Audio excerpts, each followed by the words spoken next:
Halo Sobat AGD, belum lama ini topik perselingkuhan beberapa public figure menjadi trending topik yang banyak dibicarakan oleh warganet di sosial media. Banyak warganet yang turut kesal dan menghujat pelaku meskipun belum tahu permasalahan yang sebenarnya terjadi dalam hubungan mereka.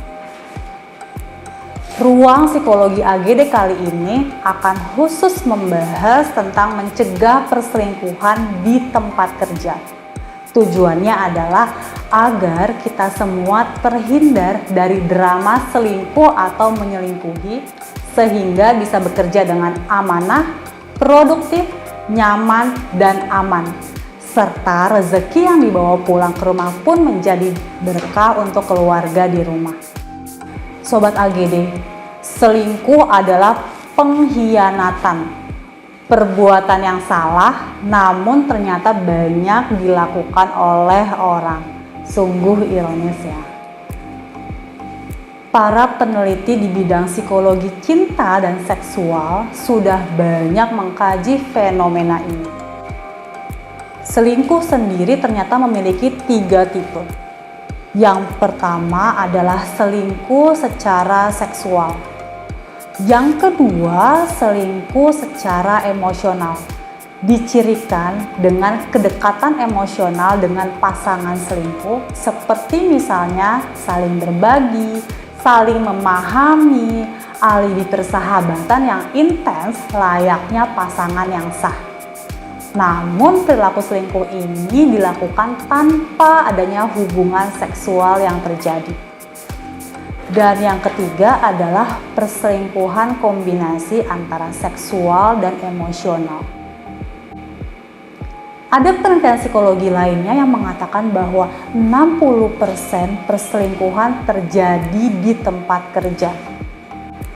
Meskipun tidak dapat dibenarkan apapun alasannya, faktor utama perselingkuhan terjadi karena rendahnya kepuasan dalam hubungan pernikahan. Lalu muncullah konflik dan buruknya komunikasi dengan pasangan.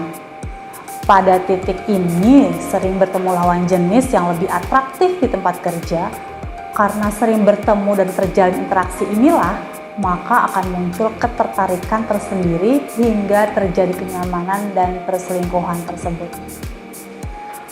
Faktor selanjutnya karena stres kerja yang cukup tinggi. Emosi satu perasaan dan satu penanggungan lebih mungkin muncul ketika seseorang berada di bawah tekanan atau stres. Berselingkuh pun ada yang hanya sekedar mencari have fun saja. Kemudian apabila dibandingkan antara pekerja pria dan pekerja wanita, ternyata pekerja pria lebih cenderung melakukan perselingkuhan karena nafsu seksual, keinginan variasi dalam seks, dan karakteristik personal. Sedangkan perempuan lebih sering melakukan perselingkuhan ketika dirinya merasa diabaikan oleh pasangan sahnya dan merasa kurang kasih sayang. Sebetulnya belum ada cara yang spesifik untuk menghindari supaya tidak selingkuh. Karena hal ini merupakan ranah pribadi, semua kembali kepada urusan personal pegawai. Namun, konsekuensi dan sanksi pasti ada dari instansi bagi pegawai yang ketahuan selingkuh. Lantas bagaimana mencegah perselingkuhan di tempat kerja?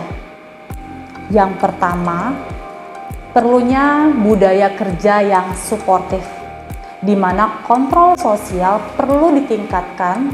Setiap pegawai harus mau saling mengingatkan, terutama bagi yang sudah menikah.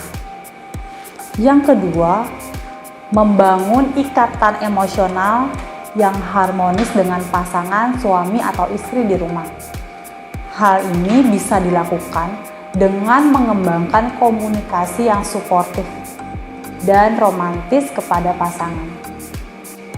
Yang ketiga, milikilah kontrol diri yang kuat. Contoh, menghindari menjadi teman curhat untuk rekan kerja yang berpotensi menimbulkan pertengkaran dengan pasangan, apalagi berkomunikasi intens di luar jam kerja. Sobat AGD, niatkanlah bekerja untuk ibadah agar terhindar dari hal-hal yang mengganggu produktivitas dan menghancurkan kredibilitas. Apabila Sobat AGD membutuhkan dukungan psikologis untuk meningkatkan kualitas hubungan bersama pasangan, Sobat AGD dapat menghubungi psikolog maupun konselor pernikahan terdekat. Sampai jumpa di ruang psikologi AGD berikutnya, tentunya dengan topik-topik menarik lainnya. Salam sehat jiwa.